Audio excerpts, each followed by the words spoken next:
네, 예, 요한복음 오늘 말씀 보겠습니다. 요한복음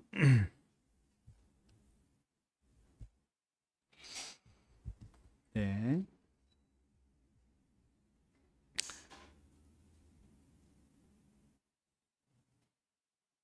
오늘 1장 9절부터 같이 한번 요한복음 1장 9절부터 같이 은혜를 나눠보도록 하겠습니다.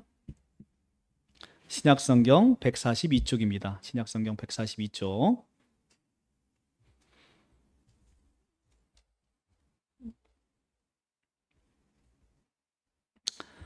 네, 원래 이제 요한복음은 이미 강해를 다 했습니다. 강해를 다 했기 때문에 사실 좀 굵직굵직한 거 보고 그렇게 넘어가 보도록 그렇게 하겠습니다. 자, 1장 9절부터 보겠습니다. 참 빛, 곧 세상에 와서 각 사람에게 비추는 빛이 있었나니 그가 세상에 계셨으며 세상은 그로 말미암아 지은 바 되었을 때 세상이 그를 알지 못하였고 자기 땅에 오매 자기 백성이 영접하지 아니하였으나 영접하는 자 곧 그 이름을 믿는 자에게는 하나님의 자녀가 되는 권세를 주셨으니 이는 혈통으로나 육정으로나 사람의 뜻으로 나지 아니하고 오직 하나님께로부터 난 자들이니라. 말씀이 육신이 되어 우리 가운데 거하심에 우리가 그의 영광을 보니 아버지의 독생자의 영광이요 은혜와 진리가 충만하더라. 아멘. 네, 요한복음은 굉장히 신비한 책이라고 제가 말씀드렸어요. 신약 성경 이 보고 사복음서 중에서 가장 하나님의 영적인 언어로 하나님의 신성을 강조하기 위해서 쓰였기 때문에 굉장히 심오한 책입니다. 그래서 우리가 성령의 조명을 받지 아니하면 이 성경을 이해할 수가 없어요. 참 빛, 곧 세상에 와서 각 사람들에게 비치는 빛이 있었나니. 자, 이 빛이 참 빛이 누굽니까? 예수 그리스도이시죠.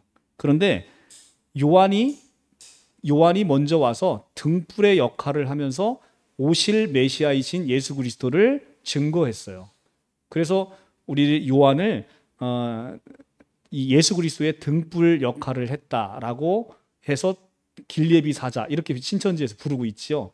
거기까지는 맞습니다. 그런데 예수님은 참 빛으로 이 땅에 오셨어요. 그래서 창세기 1장에 첫째 날에 있어진 게 뭐예요? 바로 빛이지 않습니까? 빛이 있으라 하니 빛이 있었죠. 빛이 오기 전에는 우리 땅의 상태는 어떤 상태입니까? 혼돈하고 공허하고 흑암의 깊음 위에 있는 그런 상태잖아요. 그죠? 그러니까 예수님을 만나지 못하면 우리 방금 왔다 간 그 청년처럼 예수님을 만나지 못하면 빛이 오지 않는 거죠. 빛이 없는 거예요. 그러니까 혼돈하고 공허하고 흑암의 깊음 위에 있는 인생을 살다가 이렇게 나가버리는 거예요. 근데 참 빛이 왔어요. 참 빛이 나에게 비춰지면 비로소 나는 예수님을 만난 그날 첫째 날의 인생을 살아가는 거죠. 그 첫째 날의 인생을 우리가 살아갈 때 그 안에서 예수님이 이제 탄생하시는 거예요. 우리 안에 예수 그리스도가 탄생하셨기 때문에 여러분들은 다 이 자리에 있는 거거든요. 사람이 마음으로 자기 길을 계획할지라도 그 걸음을 인도하시는 이는 여호와시다 말씀하셨기 때문에 이 자리에 내가 혼자 힘으로 오고 싶다고 올 수 있는 게 아니다. 그냥 기껏 와도 저렇게 그냥 돈 얻어 가려는 마음으로 올 수밖에 없는 것이지, 하나님을 내가 영접하고 하나님을 찬송하기 위해서 올 수 있는 건 하나님의 사랑이 먼저 선제적으로 임재하지 않고서는 불가능하다라고 성경은 이야기를 하고 있어요. 이 사람들이 이 참빛이 왔어요. 근데 그가 세상에 계셨는데 세상은 그로 말미암아 지은 바 되었답니다. 세상은 누구로 말미암아 지은 바 되었다? 바로 예수 그리스도로 말미암아 지은 바 되었다. 그래서 예수님이 우리를 지으셨어요. 그런데 지으셨는데 세상이 그를 알지 못하고 세상이 예수님을 알지 못한답니다. 그분이 어떤 분이시고 그분이 오셔서 무슨 일을 하셨고 세상에 그분으로 인해서 어떤 일이 벌어졌는지 모른다는 거예요. 참 안타깝죠. 우리 인간이 살아가는 목적이 다양합니다. 그래서 여러분들 주변에 있는 지인분들한테 한번 물어보세요. 여러분은 왜 사세요? 라고 물어보시면 저마다 살아가는 이유가 다 달라요. 그런데 성경은 우리가 살아가는 이유를 딱 하나로 정의하고 있죠. 그건 뭐냐면 하나님을 영화롭게 하기 위해서 우리는 태어났고 하나님을 영화롭게 하기 위해서 우리는 살아간다라고 성경은 우리에게 딱 정의를 하고 있어요. 그러니까 우리의 가장 본연의 목적은 하나님을 영화롭게 할 때 가장 우리 인생이 찬란하게 빛나는 거예요. 우리 이 컵이 있어요. 컵은 여기다 뭘 담아요? 물을 담잖아요. 물을 담는 역할을 하지 못하는 컵은 이건 틀린 컵이에요. 예전에 어르신들은 야, 이거 틀렸어 이렇게 얘기하잖아요. 그 틀렸다는 말이 어렸을 때는 그게 무슨 말인지를 몰랐어요. 그냥 노인 양반들이 쓰시는 그냥 그 언어라고 이야기했는데 그 말에 깊은 심오한 진리가 있다는 거죠. 연필이 있는데 연필이 안 써져요. 야, 이 연필은 틀렸다. 바늘을 꼬매야 되는데 바늘기가 막혔어요. 그 실이 안 들어가요. 야, 이 바늘은 틀렸다. 이렇게 옛날 어르신들이 하시는 얘기 들어본 적 있으시죠? 그거예요. 본래 그것이 가지고 있는 용법대로 사용되어지지 않는 것은 틀린 거예요. 그래서 우리 인간은 하나님을 아무리 세상에서 잘 먹고 잘 살고 지위가 높아도 하나님을 영화롭게 하는 삶을 살아가지 않으면 그 인생은 하나님 보시기에 틀린 인생이에요. 그러니까 무엇이 옳다 그르다를 결정하실 수 있는 분은 유일하신 참 하나님 한 분밖에는 없다는 거예요. 판결을 판사가 하지 피고인이 판결을 하지 않지 않습니까? 그러니까 우리를 판단하시고 우리를 심판하시는 그분에게 초점이 맞춰줘야 우리 인생이 바로 사라질 수 있다는 거예요. 그래서 여러분들은 하나님을 영화롭게 하는 삶에 이렇게 초대된 것에 대해서 우리는 참으로 깊은 감사를 느끼지 않을 수가 없어요. 근데 많은 영혼들이 세상이 그를 알지 못합니다. 세상이 그를 알지 못하고 자기 땅에 오매 자기 백성이 영접하지 않는다라고 얘기를 합니다. 그렇습니다. 세상은 끊임없이 우리 예수를 배척해요. 세상은 끊임없이 성경에서 이야기하는 가치관과 다른 가치관을 우리에게 부여해 줍니다. 그래서 그냥 세상은 물질 만능주의로 빠져서 세상에 있는 그 세상이 주는 풍요로움, 애굽에서 주는 그 풍요로움을 맛보게 하고 그쪽으로 계속 사로잡히게 되어 있죠. 이 시간에 세상은 지금 휘황찬란한 조명 아래서 먹고 마시는 것에 취해 있는 것이 세상이죠. 그런데 우리에게 있어서는 하나님께서는 우리 마음 가운데 오셔서 이 시간 주님을 찬송하고 주님을 만나는 것이 더 소망이 돼서 이 자리에 함께 우리 성도님들 계시지 않습니까? 그것이 바로 옳은 인생이다라고 성경은 이야기하고 있다는 거죠.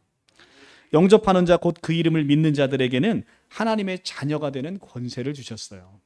자, 이게 마치 우리는 이렇게 생각할 수 있어요. 영접하는 자 곧 그 이름을 믿는 자에게는 하나님의 자녀가 되는 권세를 주셨으니 이렇게 돼 있는데 사실 이 말씀은요. 뒤에 우리 13절하고 연결해서 보시면 이는 혈통으로나 육정으로나 사람의 뜻으로 나지 아니하고 오직 하나님께로부터 낳은 자들이다라고 얘기를 합니다. 그러니까 내가 예수님을 영접하고 싶다고 해서 영접할 수 있나요? 안 된다는 거예요. 근데 세상에서는 예수님을 영접하는 사람들이 있다는 겁니다. 어떤 사람이 있다는 거 13절이 그걸 설명하는 거죠. 이는 혈통으로나 육적으로나 사람의 뜻으로 나는 게 아니라 하나님께로부터 새롭게 태어난 자들이 그 자들이 안에 믿음을 선물로 주셔서 하나님이 보내신 그 예수님을 영접하는 자들이 생겨났다는 거예요. 그렇기 때문에 영접하는 것 자체가 하나님을 영접하는 것 자체가 내 힘으로 하는 것 같지만 전혀 이것은 내 힘으로 하는 게 아니라 하나님의 은혜로 거저 값없이 주시는 하나님의 은혜의 선물이 먼저 선제적으로 임재하지 아니하면 우리가 예수님을 영접할 수 없다라고 성경은 이야기하고 있는 거예요. 하나님으로부터 새롭게 낳으심을 입어야 됩니다. 하나님께부터 새롭게 나셔야 돼, 태어나셔야 되는 거예요. 근데 실제 하나님이 시편 2장 7절에 말씀하십니다. 내가 여호와의 명령을 너에게 전하노라. 여호와께서 이르시되 오늘 너는 내 아들이라. 오늘 내가 너를 낳았도다 라고 얘기를 하잖아요. 실제로 하나님께서 우리를 낳으셨다는 거죠. 하나님께서 실제로 여러분들을 보이지 않는 영적인 세계에서 여러분들을 새롭게 태어나게 하셨다. 그러니까 우리가 배 아파서 우리 자식을 낳게 되면 평생 걱정하잖아요. 자식을. 마찬가지로 하나님이 우리를 낳으셨기 때문에 하나님은 평생 자나깨나 우리 걱정을 하실 수밖에 없고 우리를 사랑하시고 우리를 지키실 수밖에 없는 법적인 의무를 갖게 되셨다라는 겁니다. 하나님이 우리를 안 키우시고 우리를 양육하지 않으시면 하나님은요 우리 아버지가 아니신 거죠. 법적으로 하나님은 하나님 되시기를 거부하시는 거죠. 하나님은 법적으로 우리 아버지 되시기를 거절하시는 거죠. 근데 그럴 수 없다라고 얘기하고 있어요. 그래서 영접하는 자, 곧 그 이름을 믿는 자에게는 하나님의 자녀가 되는 권세를 주셨대요. 여러분들은 진실로 여러분들의 삶이 여러분들의 육신의 부모님이 누구인지를 상관없이 여러분들은 진실로 하나님의 자녀입니다. 하나님이 여러분의 아버지예요. 네. 그래서 우리 교회 혹시나 뭐 나중에 우리 이제 청년부가 생겨갖고 또 제 설교를 듣고서 우리 아버지가 정말 세계에서 가장 가쁘다라고 이렇게 이야기했다가 결혼했다가 사기 결혼으로 손해배상 청구를 당할지 모르겠는데 진짜로 우리 아버지는 하나님께서 우리 아버지십니다. 그분이 가지고 있는 모든 것이 다 우리 것으로 상속자로 내려주셨다라고 이야기를 하고 있어요. 자, 로마서를 가서 보고 올게요. 로마서 8장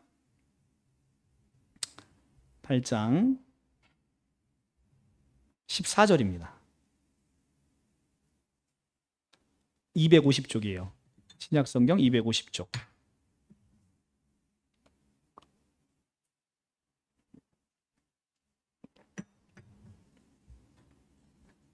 로마서 8장 14절 다 같이 합독하겠습니다. 시작. 무릇 하나님의 영으로 인도함을 받는 사람은 곧 하나님의 아들이라. 하나님의 영으로 인도함을 받아서 여기 이 자리에 오셨잖아요. 그러니까 여러분들은 하나님의 영으로 이끌려서 여기 오신 거라는 거예요. 성경은. 그래서 하나님의 영으로 인도함을 받는 사람은 곧 하나님의 아들이랍니다. 하나님의 아들이시기 때문에 하나님의 모든 것을 소유하게 되는데 15절 너희는 다시는 무서워하는 종의 영을 받지 아니하고 양자의 영을 받았으므로 우리가 아빠 아버지라 부르짖느니라. 성령이 친히 우리 영과 더불어 우리가 하나님의 자녀인 것을 증언하시나니 자녀이면 또한 상속자 곧 하나님의 상속자요. 여러분들은 하나님의 상속자이십니다.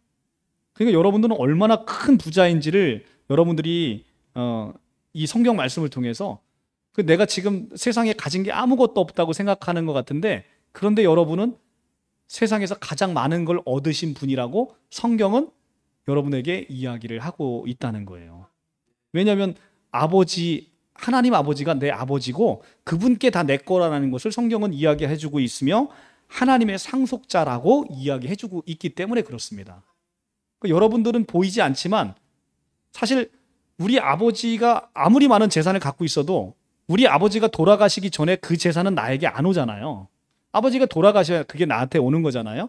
근데 우리 아버지는 진짜로 어마어마한 재산을 지금 갖고 계세요. 하나님 아버지는. 근데 그것을 이미 영안에서는 우리와 함께 나누고 있지만 우리가 육신의 장막을 입고 세상 가운데 살아가기 때문에 그것이 현실로 보이지 않고 있는 거예요. 그런데 눈을 들어서 믿음의 눈으로 바라보면 그것이 보인다는 거예요. 그래서 히브리서 11장 1절에 믿음은 바라는 것들의 실상이요 보이지 않는 것들의 증거니.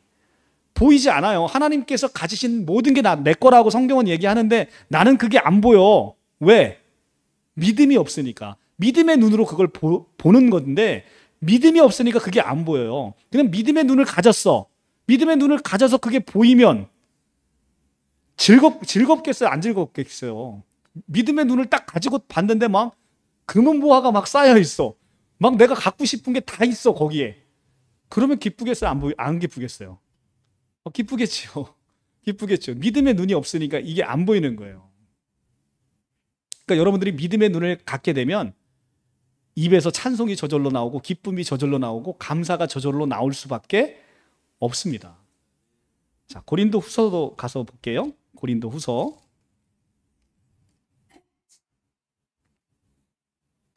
291쪽 6장입니다. 6장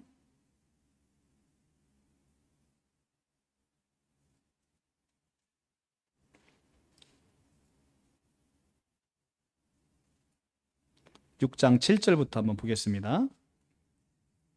291쪽 진리의 말씀과 하나님의 능력으로 의의 무기를 좌우에 가지고 영광과 욕됨으로 그러했으며 악한 이름과 아름다운 이름으로 그러했느니라. 우리는 속이는 자 같으나 참되고 자, 지금부터 우리의 본질을 계속 성경은 이야기해 주고 있습니다.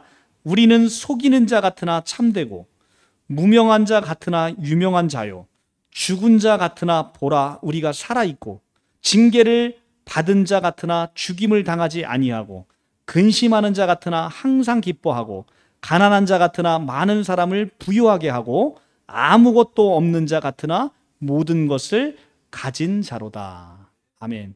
예수 안에 있는 여러분들의 실존이 바로 이렇다는 것입니다. 여러분들은 아무것도 없고 세상에서는 죽임 당한 것 같고, 나는 세상에서 늘 징계받고 고난받고 환난당하는 것 같은데, 믿음의 눈을 들어보면 여러분들은 항상 기뻐하고, 여러분들은 많은 사람들을 부유하게 하고 모든 것을 가진 자라고 사도 바울은 여러분에게 얘기하고 있어요. 근데 이 모든 것들을 믿음의 눈으로 보지 않으니까 보이지 않는다는 거죠. 믿음의 눈을 갖게 되면 이 하늘의 신령한 모든 복으로 인해서 상당히 기쁘게 살아가는 거예요. 자, 우리는 시간을 이렇게 흘러서 살아가고 있잖아요. 자, 이쪽부터 쭉 시간이 흘러 살아가고 있어요. 지금 나에게는 가장 고통의 시간을 이렇게 지금 겪고 있어요. 그러니까 예를 들면 저 같은 경우는 지금으로부터 25년 전에 인생의 가장 어려운 순간을 지나가고 있었어요. 근데 가장 어려운 순간을 지나가고 있는데 지금은 인생에서 가장 행복한 시간을 지나가고 있어요. 그런데 시간 안에 살아가고 있으니까 나는 25년 전에 지금의 내 모습이 안 보이잖아요. 근데 하나님은 영원에 계시기 때문에, 시간 밖에 계시기 때문에 하나님은 25년 전의 내 모습이나 지금의 내 모습이나 함께 보신다는 거죠. 그렇죠? 함께 보시는데, 그러면 이 25년 전에 살아가고 있는 나에게 지금 이 시간을 함께 볼 수 있다면 이 고난의 시간이 그래도 기쁨과 감사로 거뜬히 넘어갈 수 있지 않겠습니까? 근데 그거를 우리가 볼 수 있는 눈이 바로 믿음의 눈이라는 거예요. 영원 안에서 하나님께서 우리에게 약속하신 거기 때문에 반드시 이게 이루어질 거라는 거를 기대하고 소망하는 거예요. 제가 오늘 아까 가신 그 형제님한테 약속했잖아요. 이번 주 토요일 날 오시면 본인이 일할 수 있는 직장도 함께 고민해보고 함께 알아보자라고 약속을 했는데, 사람의 약속도 한번 약속을 하면 반드시 지키잖아요. 그런데 하물며 하나님이 약속을 하셨어요. 하나님이 약속을 하셨는데 이 약속이 틀릴 수가 있어요? 하나님이 약속을 어기실 수가 있어요? 하나님은 본질상 거짓말하실 수 없는 분이란 말이죠. 그러니까 하나님이 약속을 하셨기 때문에 여기 지금 25년 전에 내가 지금 하나님의 약속을 미리 받았다라고 한다면 이 25년 전에 그 고통의 삶이 훨씬 더 수월했겠죠. 그죠? 그 믿음의 눈으로 바라본다면. 그죠? 우리 성도님은 직접 경험해 보셔서 알잖아. 여기 처음 우리 교회 오셨을 때 얼마나 고통 가운데 있으셨어. 그죠? 근데 고통 가운데 있으셨다가 소망을 갖고 반드시 하나님께서 우리 가족을 사랑하셔서 하나님의 품으로 돌아오게 만드실 것이다 라는 확신을 가지고 기다리시고 소망 가운데 있으니까 지금 이렇게 두 분이 아름답게 이렇게 앉아 계셔서 예배 드리시고 좋잖아. 그렇잖아요. 네, 그렇죠. 얼마나 좋아요. 그래서 하나님의 약속이 이렇게 우리는 시간이 좀 더디 가는 것 같지만 반드시 이루어진다는 거죠. 그러면 우리가 좀 고통 속에 있을지라도 소망을 갖고 기다리고 인내할 수 있는 거죠. 그래서 환난은 인내를, 인내는 연단을, 소망을 이룰 줄 압니다 라고 로마서에 말씀하시는 게 바로 그거예요. 우리에게 환난을 주시는 건 우리에게 인내를 하게 만드시고, 그죠? 그 다음에 인내가 연단을 낳게 하시고 연단이 소망을 이루는 거죠. 그래서 우리에게는 이 소망이신 예수 그리스도를 붙잡고 살아가게 되면 인생의 모든 환난과 모든 역경이 이 소망으로 바뀌는 놀라운 일이 벌어질 수 있죠. 이 출애굽한 이스라엘 백성들이 광야를 나왔는데 물이 없어요. 근데 우물을 하나 발견했는데 그 물이 너무 써요. 너무 써서 먹지를 못하는 거예요. 그러니까 얼마나 또 불평불명을 해요. 근데 거기다가 나무를 하나 갖다 딱 던지니까 그 쓴 물이 단물로 바뀌어서 그 물을 뭐라고 얘기하냐면 말하라 하라 이렇게 얘기를 하잖아요. 그러니까 인생의 쓴물을 말하라는 이 쓴물을 단물로 바꾸는 게 바로 뭐예요? 나무를 찾는 거예요. 그 나무가 바로 뭐예요? 예수 그리스도이죠. 나는 생명나무라. 나는 너희를 위한 포도나무라. 할 때 예수님을 찾아가는 거죠. 예수님을 만났을 때 인생의 쓴물이 단물로 바뀌는 거예요. 예수님을 만났을 때 가나의 혼인잔치에 물이 포도주로 바뀌잖아요. 예수님을 안 만났는데 어떻게 가나의 그 물이 포도주로 어떻게 바뀝니까? 예수님, 이건 본질의 변화잖아요. 본질이 바뀐 거잖아요. 물이 포도주로 바뀌는 건 그냥 기적 정도가 아닌 거예요. 본질이 바뀐 거예요. 그렇죠? 그러니까 이렇게 본질을 바꾸실 수 있는 분은 바로 오늘 말씀이 육신이 되어 이 땅 가운데 오신 예수 그리스도밖에 없다는 거죠. 우리의 삶의 문제가 우리는 옛사람 아담 안에 있어서 끊임없이 걱정하고 근심하는 근심 제족이에요. 제가 우리 성도님한테 다음부터는 절대로 이제 기쁨의 눈물 아니고서는 눈물 흘리면 안 됩니다라고 내가 몇 번 권면을 드렸는데 오늘 또 펑펑 우세요. 제가 봤을 때는 기뻐서 운 건 아닌 것 같아요. 근데 어쨌든 본질이 안 바뀌어요. 사람의 이 아담의 본성은 안 바뀐다는 거예요. 이 아담의 본질이 바뀌려면 뭘 해야 돼요? 나무를 만나야 돼요. 생명나무이고 포도나무이신 예수 그리스도를 만나야, 그분이 만나야 우리의 옛사람이 죽어지고 우리의 새 사람이 태어나서 새롭게 바뀌는 거예요. 그래서 옛날 사람이, 어르신들이 그러잖아요. 사람은 안 바뀌어. 사람은 고쳐 쓰는 거 아니요. 이렇게 얘기하잖아요. 사람은 고쳐 쓰는 게 아니에요. 사람은 새로 태어나는 거죠. 새로 태어나지 않으면 안 되는 거예요. 새로 태어나야 하나님이 주시는 그 품성이 나오는 거죠. 저 사람이 옛날에는 저런 사람이 아니었는데 사람이 바뀌었어. 새로 태어나는 거죠. 하나님이 주시는 그 품성으로 새롭게 점점 태어나는 거죠. 그래서 새롭게 태어난 자만이 새 사람으로서 바뀔 수 있다. 그래서 오늘 이는 혈통으로나 육정으로나 사람의 뜻으로 나지 아니하고 오직 하나님께로부터 태어난 자들이다 라고 요한복음에서 이야기하는 이유가 바로 그거예요. 새로 태어난 자만이 예수를 영접할 수 있고, 예수를 만난 자만이 물이 포도주로 바뀌고 쓴물이 단물로 바뀌는 마라의 기적이 나타나게 되는 거예요. 그러니까 여러분들이 인생에 곤고하시다면 뭘 하셔야 되겠습니까? 예수를 찾아야 되는 거죠. 예수를 찾아야 되는 거예요. 예수를 죽기 살기로 찾아야 되는 거예요. 그러면 그분에게 매달리면 세상에서 무엇에 매달리는 것보다 정말 위대한 거죠.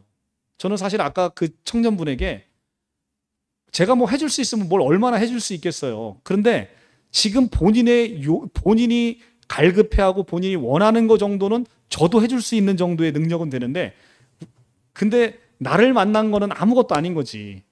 나를 통해서, 우리 교회를 통해서 만약에 예수님을 만났다면 얼마나 많은 것들을 얻어갈 수 있겠어요. 사람이 나도 본인이 지금 원하는 것들을 어느 정도 채워줄 수 있는데 하나님이신 그분을 만났다면, 근데 자기 복을 자기가 차고 나가잖아요. 안타까운 거죠. 그렇습니다. 우리의 이 사람의 모습이 이렇습니다. 그래서 우리가 우리 인생이 고단하고 힘들고 어려울 때, 아까 우리 처음 찬송 부른 게 바로 그거잖아요. 괴로울 때 주를 보라. 우리 인생이 괴로울 때 주님을 바라보는 거죠. 주님을 바라보면 그분께서 언제나 우리를 따뜻하게 맞아주시면서, 그분은요 진짜로 나보다 나를 더 사랑하시는 분이에요. 일본의 여류 소설가 빙점이라는 위대한 소설을 썼던 미우라 아야코라는 분은 정말로 나머지 죽기 전에 그 여생이 너무 고통스러운 여생이었어요. 거의 이 암 투병을 너무 오랫동안 하시면서 고통의 삶을 지냈는데, 근데 그 유명한 여류 작가인 미우라 아야코가 마지막에 죽으면서 하는 이야기가, 그 고백이 정말 놀라운 고백이죠. 하나님을 찬송하면서 나보다 나를 더 사랑하시고 나보다 나를 더 잘 아시는 분이 나에게 이 고통을 허락할 때는 하나님께서 그만한 뜻이 있으시다는 거죠. 우리는 늘 우리의 고난이 어디서 와서 어디로 가는지, 왜 오는지 몰라요. 그게 바로 욥기의 주제 아니겠습니까? 우리의 고난이 왜 오는지도 잘 몰라요. 그런데 중요한 건 하나님께서 거기에 대해서 답을 주실 때 뭐라고 답을 주시냐면, 우리 인생의 지혜로서는 창조의 하나님을 알 수 없다는 거예요. 하나님은 창조의 하나님으로 그 질문에 답을 주십니다. 네가 감히 어찌 그 하나님의 그 크심을 다 이해할 수 있겠느냐. 내가 창조할 때 너 어디서 뭐 했니? 라고 물어보시는 거예요. 내가 이걸 무엇으로 이걸 어떻게 만들었는지 너 아니? 라고 하나님 물어볼 때 욥은 하나님의 질문에 단 한 개도 대답할 수가 없었던 거예요. 그렇죠? 하나님의 그 세계는 너무나 우리 인생에 왜 고난이 나는 정말 올곧게 사는 것 같고 나는 똑바로 살고 나는 바르게 산 것 같은데 왜 나에게 이런 고난이 왔냐라는 질문에 우리 인간은 그 하나님의 그 깊으신 뜻을 이해하지 못한다는 거죠. 다만 우리가 하나님을 온전히 알 수 있고 신뢰할 수 있는 건 그분이 나보다 나를 더 사랑하시기 때문에 나를 그냥 내버려 두지 않으신다는 것이죠.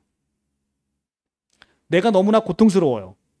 내가 너무 고통스러운데 내가 이 약을 먹으면 살 수 있어요. 그러면 어떻게 해서든지 제가 아무리 고통스러워도 그 약을 먹으려고 굉장히 노력할 거예요. 근데 하물며 나보다 나를 더 사랑하시는 하나님께서 우리가 고통 가운데 있을 때 우리를 그냥 내버려 두지 않으신다는 거죠. 그분이 우리보다 더 우리의 작은 신음에도 응답하시기를 원하시는 그 하나님께서 우리에게 찾아오셔서 우리를 위로하시기를 원하시고 우리를 더 만나서 더 새로운 소망을 주시고 그 문제를 해결해 주시기를 원하신다는 거죠. 근데 문제는 뭐냐면 내 안에 여전히 하나님을 의지하지 못하는 옛 아담의 습성이 있고 하나님을 신뢰하지 못하는 습성이 있기 때문에 그 하나님을 믿고 의지하지 못하는 거예요. 하나님이 나 사랑하시는 건 알겠어. 근데 도대체 언제 그걸 해주실 건데요? 언제? 우리 눈에서는 늘 급한 거예요. 그렇죠? 우리 자녀들에게 그런 거 많이 어렸을 때 자식을 키워보면 많이 당해보지 않았습니까? 우리는 다 아이의 맞는 때에 가장 좋은 걸 주려고 미리 계획하고 있는데 아이들은 늘 보채죠. 언제 매일 보채는 거예요. 우리 인생의 모습이 딱 그와 같은 거죠. 하나님의 그 놀라운 창조의 섭리를 알지 못하기 때문에 우리 인생은 늘 그런 거예요. 그래서 하나님을 조금 더 알기를 원하시고 하나님께 좀 나아가시기를 축원합니다. 그래서 오늘 말씀이 바로 그 14절의 말씀인데 이게 정말 놀라운 말씀이에요. 말씀이 육신이 되어 우리 가운데 거하심에 우리가 그의 영광을 보니 아버지의 독생자의 영광이요 은혜와 진리가 충만하더라. 우리가 하나님을 직접 찾고 매달리고 하나님께 나아가지 못하니까 말씀이 육신이 되어 우리 가운데 거하시고 우리 가운데 오셨답니다. 여러분 가운데 지금 말씀이 계십니까?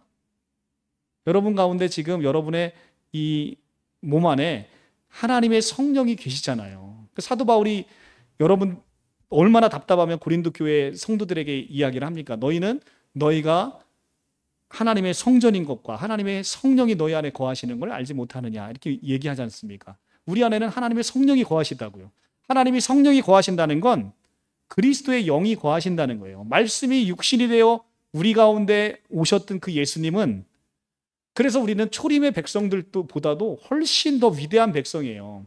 초림 때는 예수님이 오셔서 말씀이 육신이 되어 옆에 계셨잖아요. 육신의 몸을 입고 있었기 때문에 예수님이 가는 곳마다 천국이 전파됐지만 예수님은 육신의 제한을 갖고 계셨단 말이에요. 그런데 이 예수님이 십자가에서 죽고 부활 승천하심으로 모든 사람들 한 사람 한 사람에게 하나님께서는 성령을 부어주셨다는 거죠.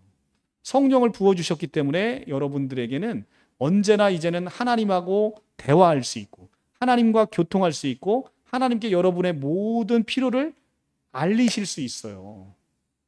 근데 안 하신다는 거죠. 그러니까 문제예요. 여러분들이 기쁨이 없는 이유는 뭐냐면 하나님과의 교제와 교통으로 나아가지 않으시기 때문에 그래요. 그냥 꼭 교회 와서 무릎 꿇고 하는 기도, 거룩한 기도, 이것만이 기도가 아니라고 제가 말씀드렸습니다. 프로세오 코마이라는 것은 언제 어느 때나 하나님께 나아가서 그분과 함께 하고 싶어 하는 여러분의 마음이 있으면 하나님은 이내 그분이 찾아오시는 거예요. 그분이 먼저 찾아와서 나 불렀니? 이렇게 항상 우리하고 대화하고 싶어 하시는 거예요. 그러니까 여러분들이 그냥 혼자 계속해서 하나님을 생각하면서 하나님과 대화를 한번 시도해 보세요. 그거 되게 기쁜 일이에요. 이 체험을 한번 해보시면요. 하나님과 계속 대화하는 습관을 기르시면 하루 종일 여러분은 기도하는 사람이 될 수 있어요. 그러니까 정말 놀라운 일이죠. 그러니까 여러분이 운전하시면서 찬송도 기도예요. 찬송은 이 곡조에 하나님을 찬송하는 것을 담아서 하나님께 나아가는 행위거든요. 그러니까 찬송도 굉장히 위대한 기도입니다. 여러분들이 혼자 그냥 이렇게 항상 하나님과 대화하는 것, 이 모든 것이 기도예요. 그냥 여러분들 그냥 여러분의 모든 필요를 알리세요. 하나님 오늘 제가 좀 엄청 피곤하네요. 어떡하죠? 하나님 도와주세요. 기도하는 거예요. 여러분들 필요를 알리는 거예요. 여러분들의 모든 것들을 하나하나 이렇게 다 알리시면 그분이 어느새 신기하게도 나의 기도를 들으신다는 거죠. 그분은 귀가 열려 있어요. 이스라엘을 지키시는 자는 졸지도 주무시지도 않는다니까요. 그분은 밤낮 여러분이 우리 아들이 잘 자는지, 우리 아들이 잘 살고 있는지 여러분을 항상 눈동자처럼 지키신다는 거예요. 그러니까 여러분의 작은 신음에도 응답하는 것이죠. 여러분의 진짜 작은 신음에 응답하시는 하나님을 여러분들 경험해 보셨으면 좋겠어요. 말씀이 육신이 되어 우리 가운데 오신 이유는 뭐냐면 그리스도의 영을 우리에게 보내주기 위해서 오신 거예요. 근데 그거 이미 와 있어요. 와 있는데 우리는 늘 홀대하는 거죠. 아니 근데 우리 집에 손님이 와도 사실은 그분이 잘해주지 않아요? 우리 집에 손님이 오면? 내 마음 가운데 예수님이 오셨어요. 근데 예수님이 오셨는데 늘 예수님은 혼자 심심하게 두고 나는 나대로 놀아.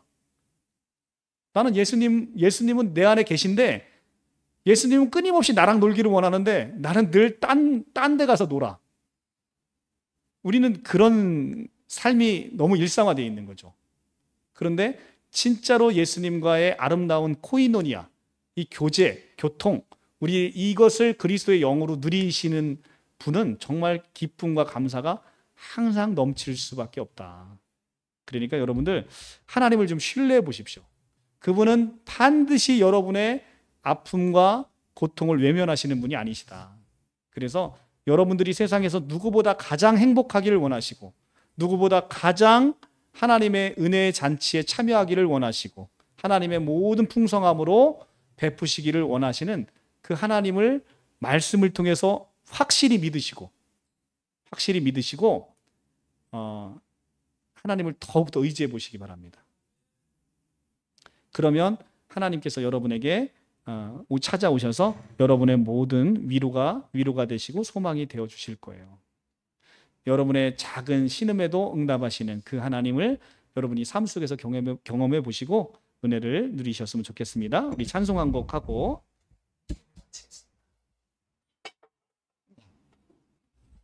네, 오늘 말씀 여기서 끝내 주셔도 되고요.